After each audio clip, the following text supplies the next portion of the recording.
Vamos para mais uma apresentação aqui.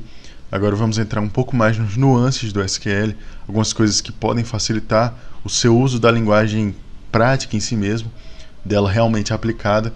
Então vamos entrar dentro de algum desses conceitos que facilitam a aplicação da linguagem de SQL no seu uso de banco de dados. Primeiramente, a gente tem aqui o uso de índices, que é uma coisa que pode nos ajudar bastante. Primeiramente, o que é um índice? Um índice nada mais é do que o identificador de alguma coisa no array. O identificador, como a gente pode ver aqui, a gente tem diversos elementos, a gente vai ter um identificador deles. Então 0, 1, 2, 3 é o ID, digamos assim, é o que vai identificar um elemento, que vai facilitar a busca dele, vai facilitar a identificação dele dentro das tabelas de banco de dados. Ao invés de elas estarem só na tabela ali desorganizadamente, você identifica quem é que está em cada local da tabela. Por que a gente precisaria do índice, certo? Aqui a gente tem a notação de Big O. Big O é o quê? É o pior dos casos de um algoritmo, quanto tempo ele leva. O que é que isso significa, né? Aqui a gente tem a amostra de quantos elementos, de 0 a 100, e num banco de dados a gente normalmente vai ter diversos elementos. E quanto mais você expande esses elementos, mais importante é você ter uma maneira de buscar e de encontrar esses elementos de maneira rápida, de maneira eficiente. Porque mesmo o melhor algoritmo que a gente tem, que é o Quick Search, o Binary Search, que no caso é esse aqui, você pode ver que ele vai iterar, vai pegar o meio, depois vai pegar esse próximo meio, depois vai pegar esse próximo meio, até ele identificar quem é que ele está procurando.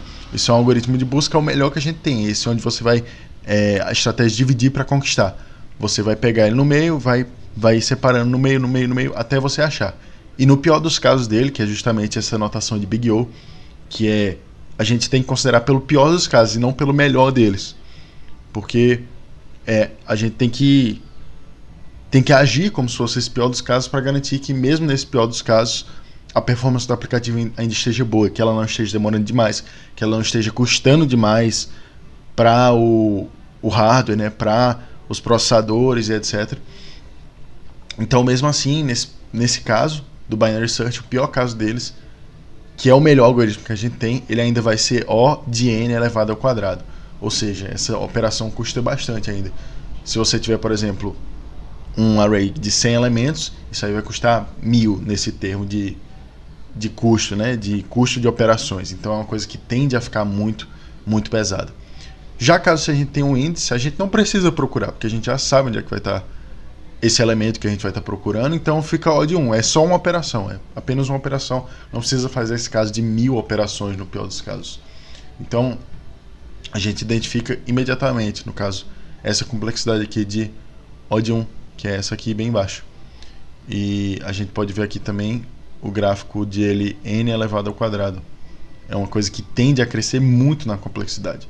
Tende a crescer demais. Bom, agora você pode estar se perguntando, se índices estão tão bons assim, por que a gente não coloca eles em tudo? Por que as tabelas já não vêm com os índices? Por que isso não é uma coisa que já vem implementada na linguagem diretamente, independente de qual for a tabela que você for criar, e é uma coisa que a gente usa para todas as tabelas? Porque, por mais que a gente encontre a coisa rapidamente, isso faz com que a operação fique pesada em outro local, que é o local de inserção, de update, delete. Como a gente tem aqui um exemplo do vídeo do Fabakita, em que ele mostra que se você quiser inserir alguma coisa, você vai ter que atualizar o ID na tabela, você vai ter que atualizar o ID de outros elementos possivelmente também.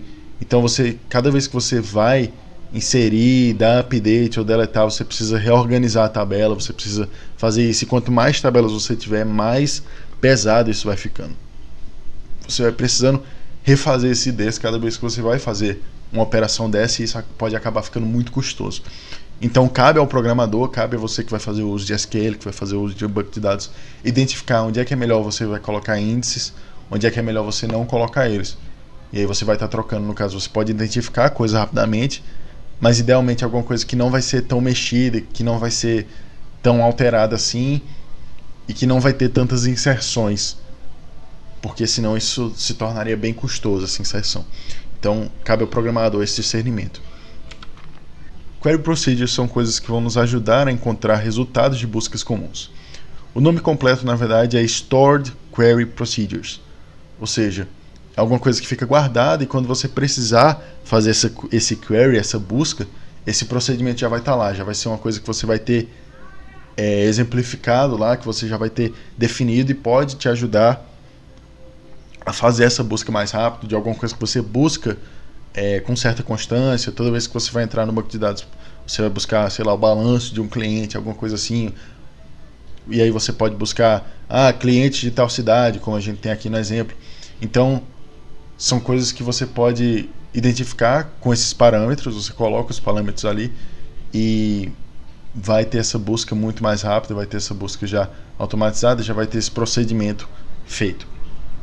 Triggers são muito utilizados em atualizações em cascata, registro de auditorias e coisas em que se você realizar uma ação, você precisa realizar a próxima. Você pode lembrar do conceito lá de ACID, que a gente viu na aula passada. Lá se diz que uma operação só é feita se ela puder ser feita completamente, né? Não deixa nenhuma ação feita pela metade. A gente usou o exemplo lá de retirar uma coisa de uma conta e colocar em outra. Você precisa retirar dela e colocar na outra. Então, triggers podem ser usados nesse sentido também. Podem ser usados para você, a partir do momento que você tira uma conta, você já usa esse gatilho, né, esse trigger, para fazer a inserção em outra conta. Então, dentro desse gatilho, a gente vai ter 4 separações. A gente vai ter os triggers podem ser do tipo DDL, que é para criar alguma coisa, alterar, etc. E a gente vai ter os de DML, de Data Manipulation Language, que são mais comuns. E aí a gente vai ter de insert, de update e de delete.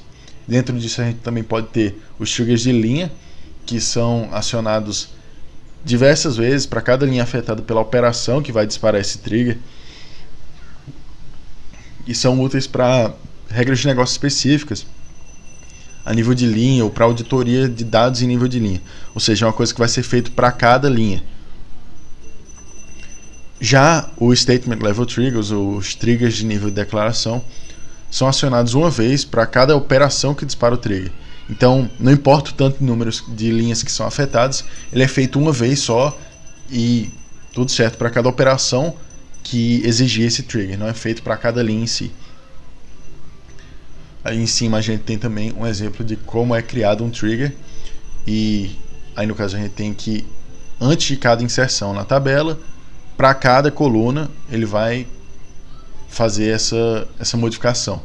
Então no caso a gente teria aí que é um exemplo de trigger de linha, de row level trigger, porque para cada row, for each row ali, a gente vai ter que ele vai estar realizando essa operação. E ele vai ser de insert também, né? Então ele vai ser do DML, que é mais comum. Funções em SQL são bem comuns também. É uma coisa que é utilizada para reutilizar a lógica, para deixar o código mais limpo e facilitar a vida do programador. Como em qualquer linguagem, a gente tem também funções embutidas do próprio SQL, e a gente tem a UDF, que são as User Defined Functions.